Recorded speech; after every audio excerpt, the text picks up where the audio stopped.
Good morning, children.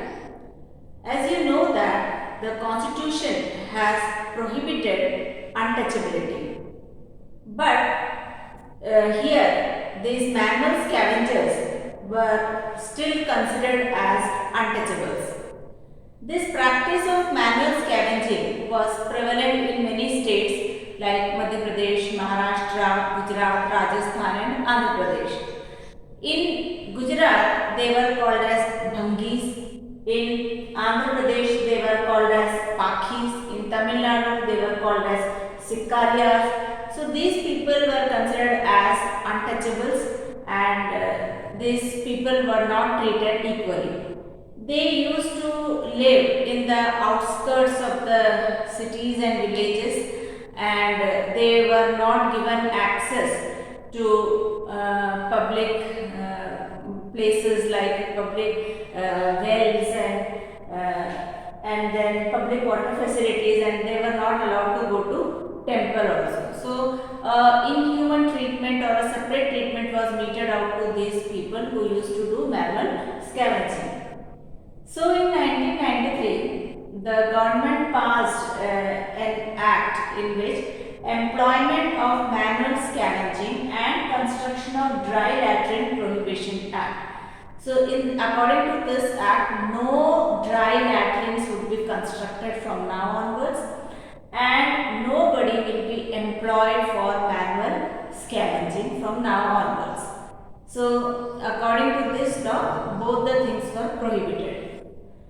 But in 2003, that means almost 10 years after passing this law, the Safai Karmachari Andolan and 13 organizations and some private individuals, they filed a PIL in the Supreme Court. So you know what is PIL, we have already studied. So they filed a PIL in the court. So according to this PIL, these organizations, the Safai Karmachari Andolan and many individuals complained that even after this law was passed, this manual scavenging was still practiced in India in many parts.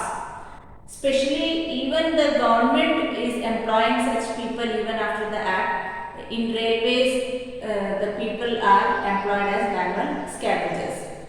So this was the PIL filed by the Safai Karmachari Andolan and many other organizations.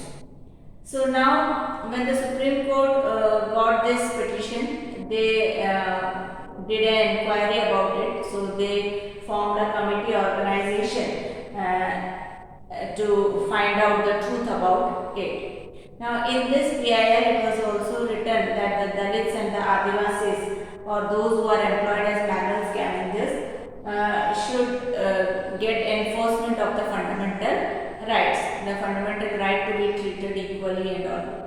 So the Supreme Court ordered an inquiry to find out the fact whether even after passing this act is this still continuing, and it was shocking to find that the number of dry latrines and manual scavengers have increased even after the 1993 act.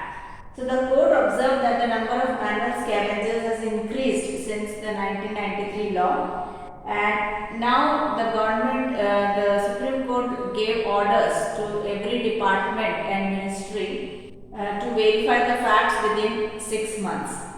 And then the court directed that if it is found that still people are employed, then immediate steps should be taken. So it's a time bound program, that means within certain time period they have to find out such people, and they should be liberated, that they should be made free from that job, and they should be rehabilitated. That means they should be given some other job, some other facilities, so that their livelihoods are not lost.